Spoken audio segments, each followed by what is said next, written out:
Many of you will know that she made certain remarks a few weeks ago on the day of the NHS industrial action. She is invited here as a former Minister of Health, someone with great knowledge and expertise. We will give her the respect she used with. She's a robust, feisty woman, I think. I've just met her, but that's my impression. She can look after herself. But she will take the question. We will hear Edwina for a couple of minutes, then the other panelists for a couple of minutes, and then we'll open up to questions. Edwina, please. Thank you very much.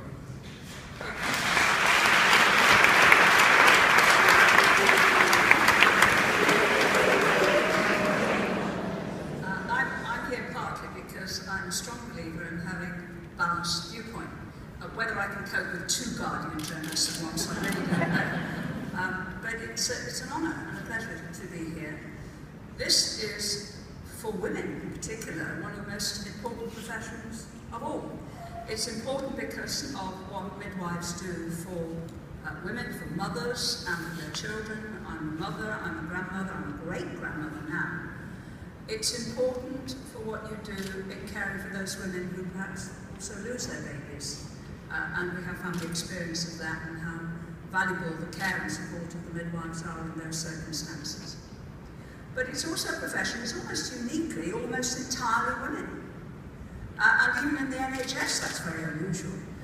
So the views that this collective bunch of highly qualified professional people put forward is widely recognised and respected. I should say I'm a member of the WI, and the same is true there, but it's a different generation on the whole. To have such a large group of professional working women with viewpoints, I think, is extremely valuable.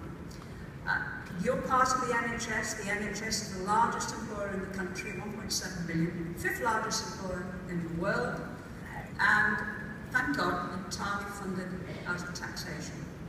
But that means that whether you like it or not, you are subject to government policy, whichever government is in office. Thank you, Rita.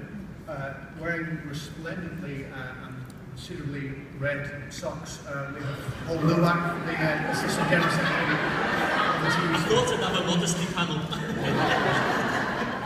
No pressure, Paul.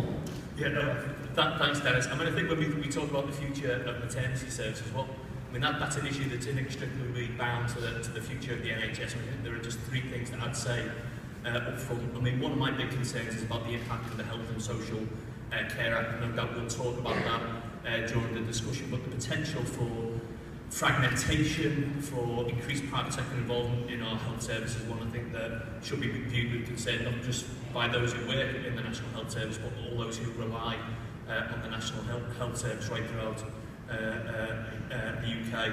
Second set of issues I think is around, we'll talk about pay dispute no doubt, Dennis, but I mean issues around staff morale, retention and recruitment. I mean, I get the feeling talking to NHS staff right across the piece, there's a crisis in staff morale, an epidemic of workplace stress, people feel under increased pressure, and you can't deliver world-class services when staff are constantly under pressure.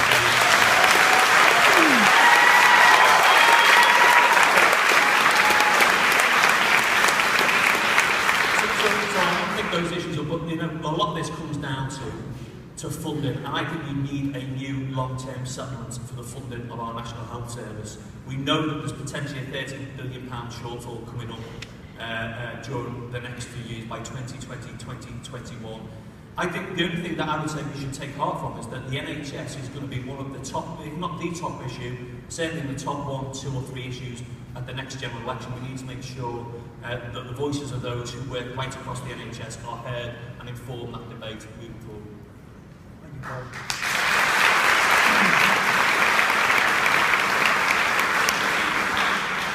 Jill Stevens, please.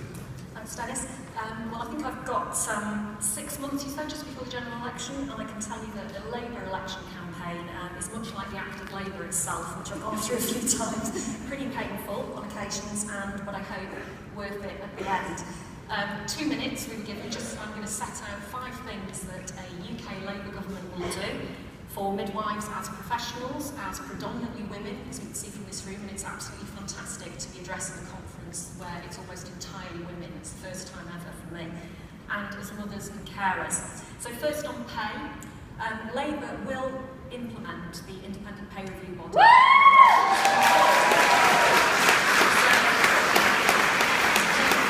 We've said that, and we will do that.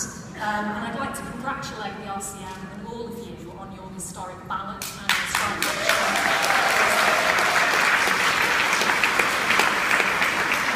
It's a just cause and a right cause, and you have public support. And as Cathy said yesterday, the independent pay review body recommendations, that body is a covenant that governments over the past 30 years have stuck to, and the current government have broken that covenant. And so we need to put that right and implement the recommendations in full.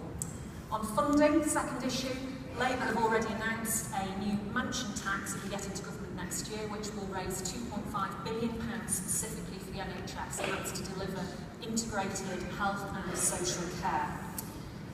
We'll also repeal the Health and Social Care Act, so we'll put a halt to the privatisation of the NHS in England, the stealth of privatisation that's going on.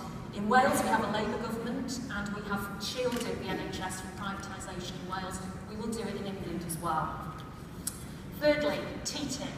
This the Transatlantic Trade and Investment Partnership, some of you may have heard of it, it's been under the radar for quite a while, but this is a trade treaty between the United States and the EU, and it will open the doors to enormous US healthcare providers to have free rein over NHS contracts.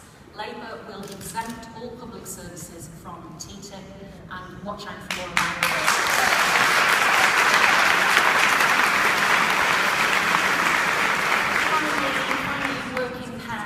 I'm a working parent, and I know that childcare availability and cost is a major issue, particularly for women, because we bear the brunt of responsibility for childcare. And that's why the last promise from Labour, of my 5 that I'm saying today, is that Labour will increase free childcare for working parents of 3 and 4-year-olds to 25 hours a week. And that way we can ensure that we get more women staying in the workplace, particularly, and I know because there's a drop-off of midwives when they have their families going down to part-time and then leaving the profession.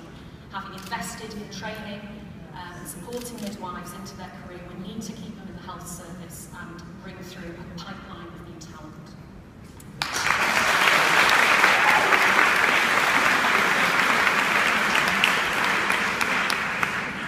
Joe, thank you very much.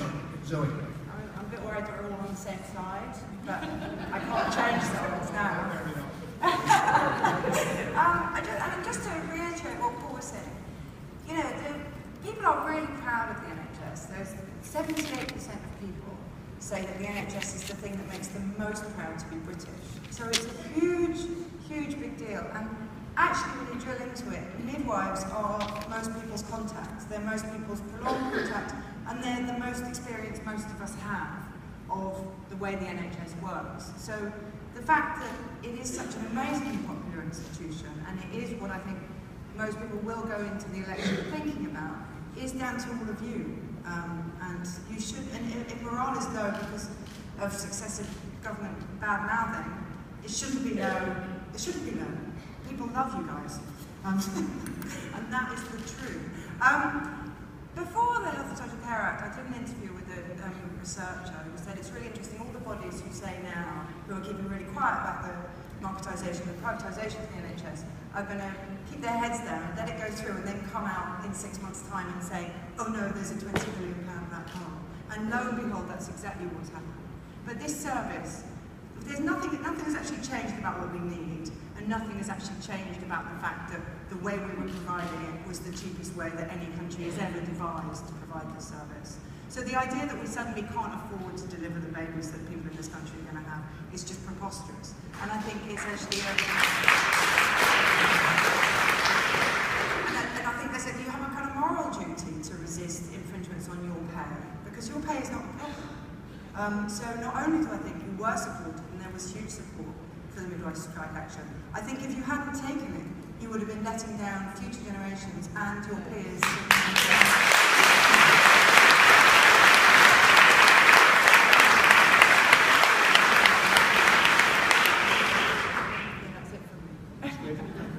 Zoe. So far,